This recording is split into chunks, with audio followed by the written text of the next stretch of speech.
There are no coincidences, are there?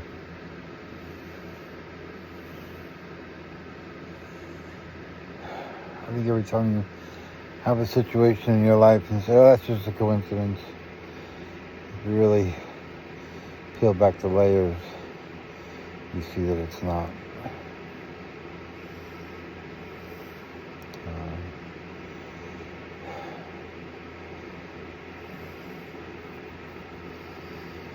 This timing of my rising is not a coincidence.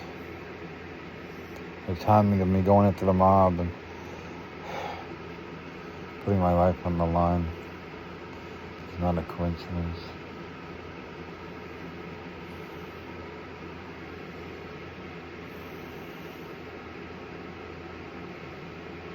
I don't know.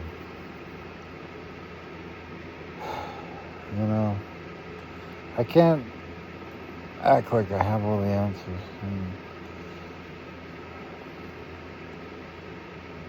The more I say I have all the answers, the more I don't.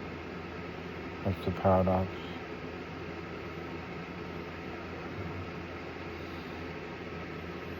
God and the angels and the people working for me, they don't want me to have all the answers.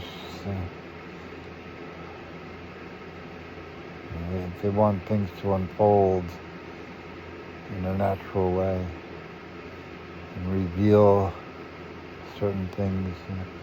I could play the lotto next week and win, but even if my angels told me today that it was going to happen, I wouldn't believe them. And it still could happen, even if I believe them or not. I don't think they would want to tell me. I think if I was going to win, they would want to surprise me with a win. They wanted me to go through that experience and not act like somehow I deserved it. God made it happen.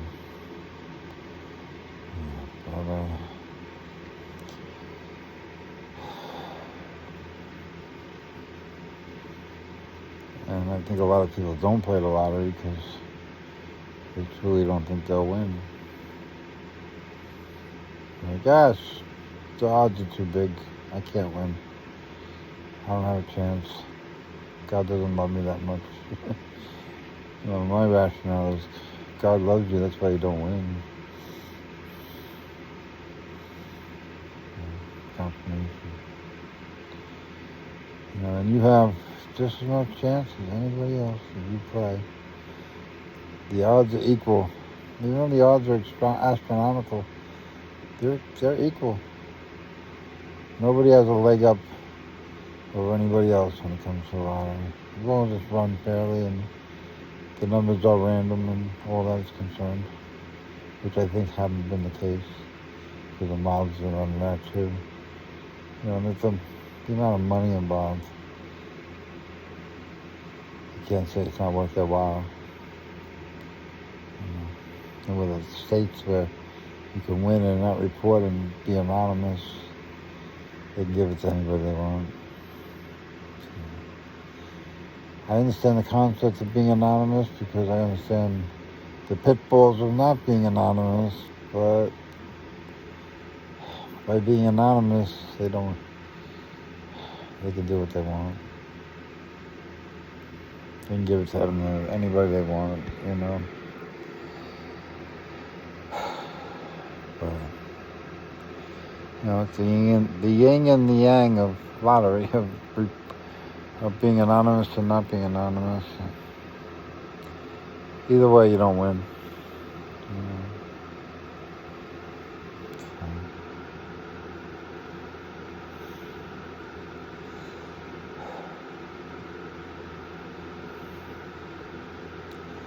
I don't know. I think that's what we try to do in this world, win. But our definition of win has to change. What is winning? Is it crossing the winning line? Is it crossing the finish line first with the fastest time, breaking the world record with the marathon record? Is that winning? Or is it the last guy who crosses the finish line and didn't give up, even though he knows he lost hours ago. He knows he didn't have a chance with the first step towards the race. He knew he didn't have a chance, but he didn't quit. He kept going. All the people that were rooting for all the joggers, all the runners, they're gone. They're gone, and he's still running.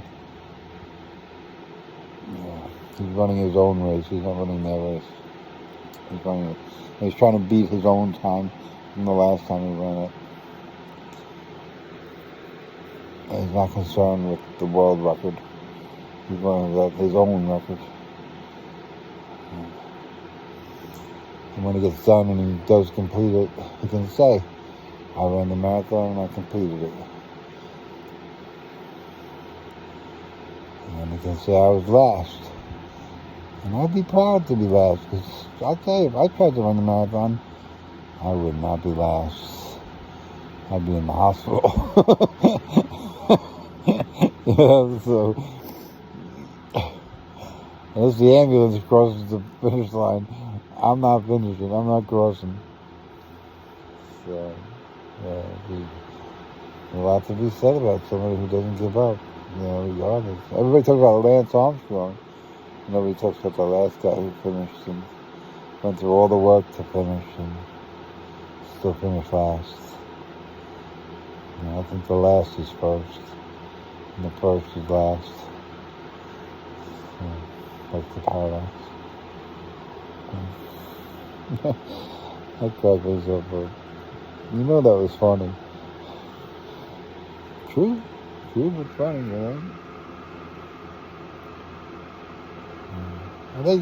And sometimes, I don't know all the time, but they do report on the news the last person who crossed the finish line. They kept going. 6 hours later, he's still running. He's still going.